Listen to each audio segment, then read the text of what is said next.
Salut tout le monde, j'espère que vous allez bien. Je vous retrouve aujourd'hui sur les routes du bord de mer pour le test d'une voiture électrique qui est probablement l'une des meilleures voitures électriques, en tout cas une des plus abouties qu'on ait pu tester sur la chaîne. C'est le Volvo XC40. Alors pourquoi une des voitures électriques les plus abouties? Bien parce qu'elle embarque l'architecture électrique de la Polestar 2. Donc je suis dans un SUV assez grand et assez lourd, il fait 2 tonnes 150. Mais pourtant, il a des performances de dingue. C'est 4 roues motrices, 150 kW à l'avant, 150 kW à l'arrière. C'est 2 fois ce qu'on a sur un e-Niro. Et c'est quelque chose qui envoie du pâté parce qu'on atteint le 0 à 100 en à peine 4 secondes 9. Alors, on va le tester comme d'habitude sur nos 3 vidéos. Là, je suis parti depuis 13 km 500. Et quelle est mon autonomie? Tiens, on va le demander à la voiture. Quelle est mon autonomie restante? La batterie est à 85%. Vous pouvez conduire environ 240 km. Ok, sachant que je suis parti avec 90%, et je mettrai 100% quand on fera le test sur autoroute. Pour l'instant, on a une consommation qui est aux alentours de 20, mais j'ai bon espoir de pouvoir avoir peut-être 18, ça serait bien. On a une batterie de 78 kWh, 75 utiles, 404 chevaux. Volvo veut être 100% électrique en 2030. Et franchement, ici en 2021, on peut dire qu'ils ont vraiment déjà hyper bien compris le coup. Je dose la vitesse en lâchant l'accélérateur et ça se fait tout seul. Et là, je veux sortir accéléré. Ouah, ya, ya, ya, ya, ya, ya, ya, ya, ya, ya. Oh, quelle puissance! C'est dingue, c'est dingue. 300 kW. On se sent tiré, tracté, poussé en même temps. Et là, j'arrive à un feu. Hop, voilà. À 0. J'ai absolument pas touché au frein. Pour autant, il n'est pas si grand que ça comme SUV, puisqu'on est à peu près sur la taille d'un Kia e-Niro. On est à 20 cm plus grand qu'un Hyundai Kona.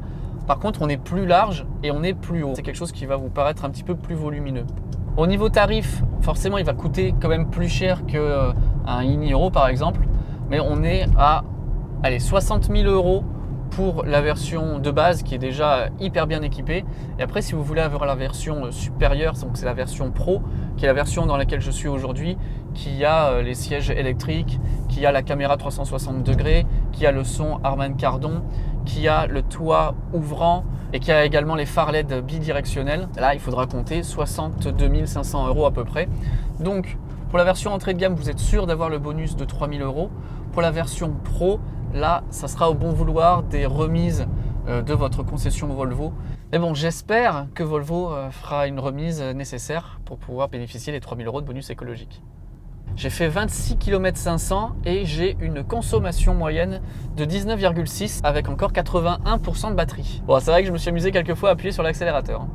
Par contre, sans hésiter, l'écran que l'on a ici devant les yeux, c'est vraiment le meilleur que je n'ai jamais vu sur une voiture. C'est l'image de Google, le GPS, et on a la vitesse maximum. En dessous, on voit la consommation, on voit la quantité d'énergie restante dans la batterie si on est en drive neutre reverse. C'est simple, clair, net, pas de bouton démarrer, arrêter, c'est terminé, ça ne sert plus à rien. Lorsque la voiture a détecté que quelqu'un était assis dans la voiture, eh bien la voiture est en marche. Pas de mode éco, de mode normal, de mode sport, pas de palette au volant pour pouvoir régler la régène. Ça n'existe pas. Les seules choses que l'on peut avoir, c'est avoir le volant plus ou moins dur et avoir du rampage ou pas. Et je trouve que c'est tout à fait logique.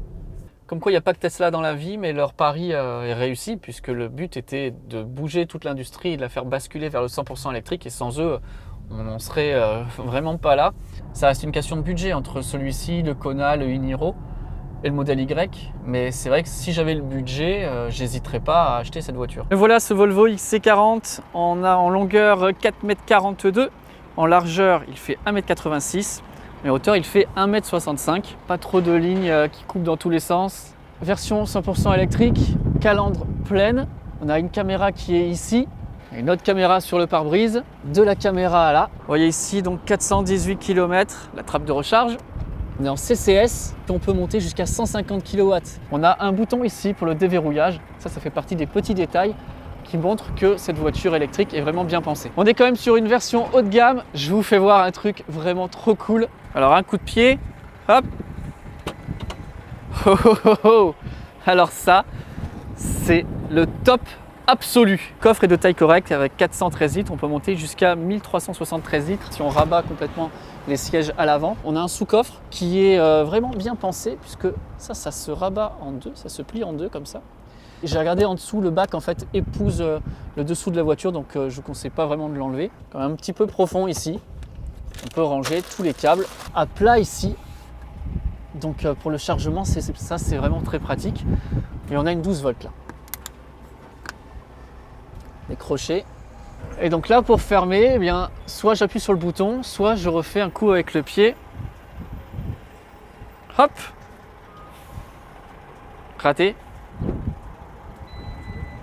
Voilà. À l'arrière du véhicule, on a un tunnel central qui, je trouve, est assez haut. Tous les USB dans cette voiture sont des USB-C. On a la ventilation pour l'arrière, là. La place aux jambes, elle est excellente. Ici, on a de la moquette dans les contreportes. Et l'accoudoir, là, il est vraiment agréable. À l'avant, on a le réglage pour les lombaires et pour le siège qui est électrique. On a une mémoire avec 2 positions. Là, sur les portes, on a un insert aluminium, les réglages de vitres traditionnels classiques. La console centrale, vous voyez, c'est un petit peu déporté du côté du conducteur, donc ça, c'est bien pensé aussi. L'écran, on a Google. Si je zoome ici, en fait, ça va zoomer toujours le milieu de l'écran. Ça, c'est un petit peu dommage que ça ne zoome pas en fonction de l'endroit où on met les doigts. Aujourd'hui, on ne peut pas dire à la voiture, je veux charger en heure creuse, je veux charger de telle heure à telle heure et je veux avoir le préconditionnement. Donc ça, pour l'instant, c'est pas disponible. Mais si vous commandez le véhicule, pas de panique puisque vous aurez une mise à jour logicielle une fois que le nouveau logiciel sera arrivé. Il y aura également Apple CarPlay et Android Auto. Sur le volant, on n'a pas beaucoup de boutons, on a l'essentiel, on a tout ce qui est régulateur, limitateur de vitesse d'un côté et tout ce qui va être commande pour avoir la musique, pour avoir votre téléphone de l'autre. Et même sur la console centrale, on n'a pas beaucoup de boutons, on a quelques raccourcis rapides pour le dégivrage et puis pour le son, ça se passe également ici. Un chargeur à induction, on a une prise 12 volts encore ici et 2 prises USB-C. Vous voyez donc là le levier de vitesse, il est petit, il est simple, il est mignon, mais si ils ont bien compris l'histoire en enlevant le bouton de démarrage, pourquoi est-ce qu'ils ne sont pas allés plus loin que ça et supprimer le levier de vitesse? Vous voyez là, on est encore un petit peu dans le monde du thermique. Au-dessus, on a un super toit vitré panoramique. Alors attention, là, hop, yes. Là, j'ouvre. Ouais, ça c'est génial. Sur la Côte d'Azur, c'est un must-have. Voilà un intérieur sobre, simple et efficace, comme ça me plaît. Bravo Volvo. Voilà, on reviendra pour tester la charge rapide. Maintenant, je repars direction l'autoroute et puis je vais rouler un petit peu avec le toit ouvert. Allez, 47 km de parcouru, 19,3 de moyenne. Qu'est-ce que ça donne sur l'autoroute? Ouh, c'est très bon cette histoire. C'est très bon. Je vais essayer de faire un 110-130 pour voir. Attention, go. 130. Waouh. Oh, c'est un pur plaisir. Franchement, j'ai connu ça que en Tesla. Je dose avec le pied. Et tout doucement, j'arrive. Et je m'arrête pile là où je veux. 3, 2, 1, go. Ouah, je suis à 100. Oh là là. Je vais tester le système de conduite autonome de niveau 2. Il faut que j'appuie ici. Et normalement, le petit voyant du volant passe au gris. Et j'appuie ici au milieu. 7.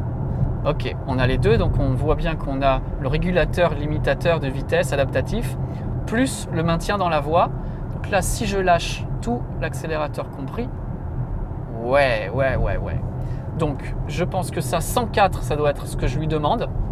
Je vais mettre le clignotant. Elle accélère. Ah, elle se met à accélérer. Elle va se mettre à 110, mais ça n'a pas coupé. Donc ça, c'est très bien. Ça marche comme sur le Kia e-Niro. On a un système qui ne se désenclenche pas, qui va juste permettre de faire le changement de voie et qu'une fois qu'il va voir qu'il est dans la nouvelle voie, va se remettre en route automatiquement. Donc là, elle voit qu'il y a des voitures de devant, mais moi, je lui demande quand même 130. Donc, elle ralentit bien.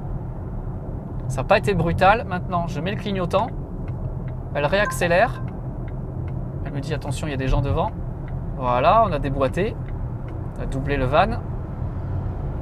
100, 103, 105, 107, 110, l'accélération est très agréable, très naturelle. 120.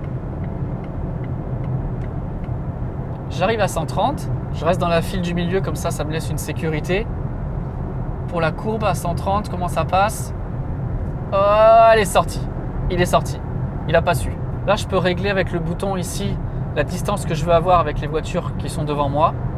On va mettre au maximum pour le test. C'est quand même plus sécuritaire. Tout ce que j'en comprends, c'est une aide à la conduite vraiment dans le sens où lorsque le virage est trop important, il faut conduire avec la voiture. De toute façon, en conduite autonome de niveau 2, il faut toujours avoir les mains sur le volant. Donc on aide la voiture à faire le virage. Là, je suis en ligne droite, on voit bien, pas d'effet ping-pong, je reste bien dans ma ligne. Visuellement, cet écran est vraiment très bien fait, c'est très intuitif. Ok, je sors de l'autoroute, on a fait 76,4 km. On va demander à la voiture ce qui reste. La batterie est à 66%. Vous pouvez conduire environ 200 km.